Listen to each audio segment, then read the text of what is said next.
ശക്തമായ കാറ്റിൽ മരത്തിന്റെ കൊമ്പൊടിഞ്ഞ് റോഡിലേക്ക് വീണു. വെങ്ങാനൂർ ചാവടിനട ജോർജ് കുട്ടിയുടെ വീട്ടിലെ പ്ലാവാണ് ഒടിഞ്ഞു വീണത്. ഒരുപാട് വിദ്യാർത്ഥികൾ നടന്നു പോകുന്ന റോഡ് കൂടിയാണിത്.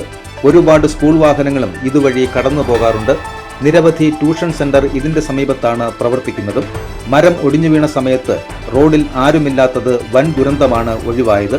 മരം ഒടിഞ്ഞതിനെ തുടർന്ന് കുറച്ചുനേരം റോഡ് ഗതാഗതവും തടസ്സപ്പെട്ടു. നാട്ടുകാരെത്തി മരക്കൊമ്പ് മുറിച്ചു മാറ്റിയതിനു ശേഷമാണ് ഗതാഗതം പുനഃസ്ഥാപിച്ചത്. ആർക്കും പരിക്കില്ല. രാവിലെ 7:30 അടിച്ച ശക്തമായ കാറ്റിലാണ് മരക്കൊമ്പൊടിഞ്ഞ് റോഡിലേക്ക് വീണത്. GTV ന്യൂസ് വിഴിഞ്ഞം.